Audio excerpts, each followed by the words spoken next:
Olá, olá. Olá, olá e vamos lá, né?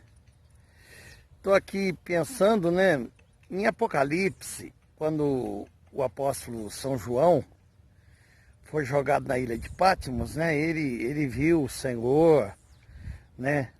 O Senhor, né? Ele foi levado aos céus em espírito. Ele recebeu ordens, inclusive, para escrever o livro. E dentro do livro, teve uma orientação para ele escrever para 7 igrejas da Ásia. A Ásia ficava ali entre a Ásia e a Europa, né, se dividiam ali, pelo Mar Negro, pelo Mar Mediterrâneo e pelo Mar Egeu.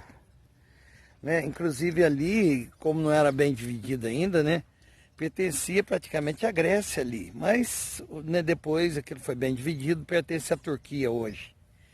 Eu quero falar da última carta da igreja de Laodiceia. O Senhor falou porque ele amava aquelas igrejas. Primeiro ele elogiava aquelas igrejas, ele saudava a igreja, ele mandava a carta destinada ao anjo da igreja, que é o líder, né? Que tem responsabilidades e isso é incompreensível às vezes no meio da comunidade. Ele fala várias coisas para a igreja de Laodiceia. Ele disse que Laodiceia era uma igreja que não era nem quente, nem fria. Ele disse que por causa disso ia vomitar da boca. Ele disse que era uma igreja cheia de empáfia, era uma igreja cheia de vaidade, era uma igreja cheia de orgulho, era uma igreja que se achava rica, mas ela era na verdade pobre, nua, né? E ele vai por aí. E aí no versículo 20, porque isso está em Apocalipse capítulo 3, versículo 14 até o 21, ele vai e diz o seguinte, que ele estava à porta da igreja, batia, e que se a igreja ouvisse a sua voz, abriria a porta e ele entraria, né? As pessoas, às vezes, potencializam um fato, né? Faz o fato ficar grande e, às vezes, as pessoas despotencializam. Por exemplo, quando uma pessoa visita a outra, ele usa esse versículo para dizer que Jesus está na porta do coração, está batendo e tal. Quando eu conheci esse texto, ele já falava que era assim a interpretação. Mas a interpretação é o seguinte, uma igreja que colocou Jesus para fora. Professor, isso é possível? Perfeitamente. Às vezes as igrejas colocam Jesus para fora.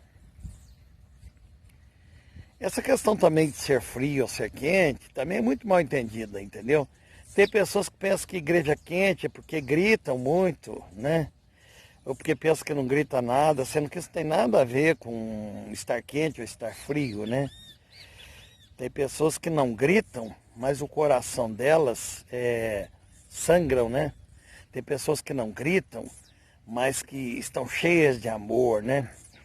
Tem pessoas que andam aí bem vestidas, bem arrumadas, mas não são orgulhosas, não são vaidosas, são capazes de dar tudo que têm em amor, em empatia, em compaixão pelo outro, né? Mas foi uma igreja. E quantas igrejas hoje? Eu já falei para vocês, eu mostro uma base, né? E deixo vocês a pensar, não falo o nome de igrejas. Mas quer dizer, a igreja põe Jesus para fora.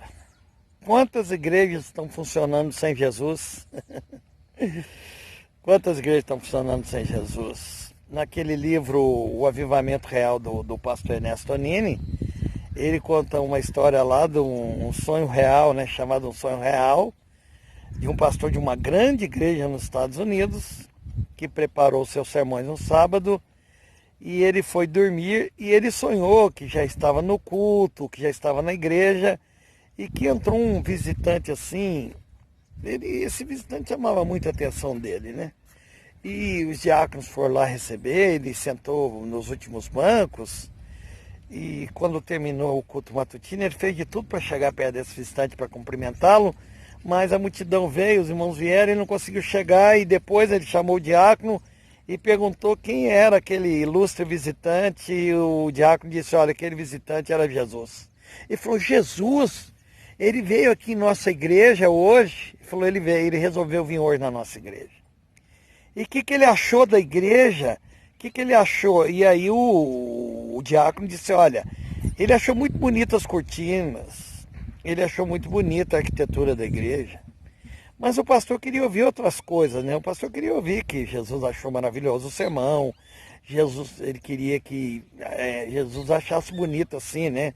O conteúdo que ele tinha trazido, né? O nível que o pastor estava levando aquela igreja. E devagarzinho ele foi apertando o diácono, e o diácono falou para ele, né? Que em relação à conduta daquele povo, nada agradava a Jesus. Que a igreja estava muito mal, a igreja estava igual a igreja de Laodiceia, tinha posto Jesus para fora. E ele estava à porta, batendo na porta da igreja, pedindo para entrar. Porque Jesus é o Senhor da igreja, Jesus é o cabeça da igreja.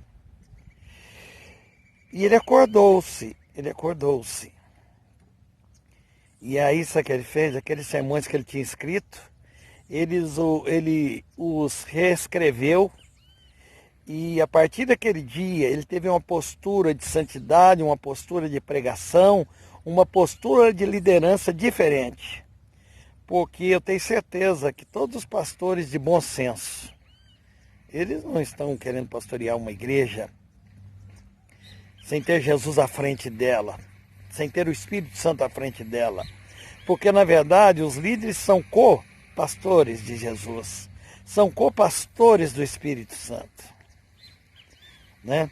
Mas as igrejas têm colocado Jesus do lado de fora e ele está batendo. Ele disse: se alguém ouvir a sua voz e deixar ele entrar, ele vai cear e nós vamos comer a comida, o ensinamento dele, aquilo que realmente ele quer para nós. Por isso tanta insatisfação, por isso tantas igrejas abrindo, né?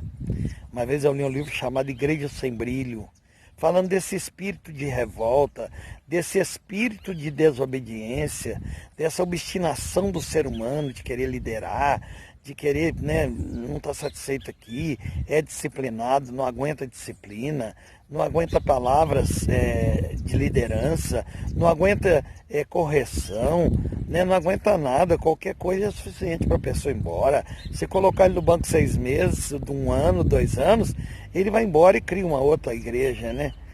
Igrejas sem brilho, né? Um abraço. Ó, esse livro é do Orlando Boyer, tá? Vai ver alguém se interessa de ler. Um abraço.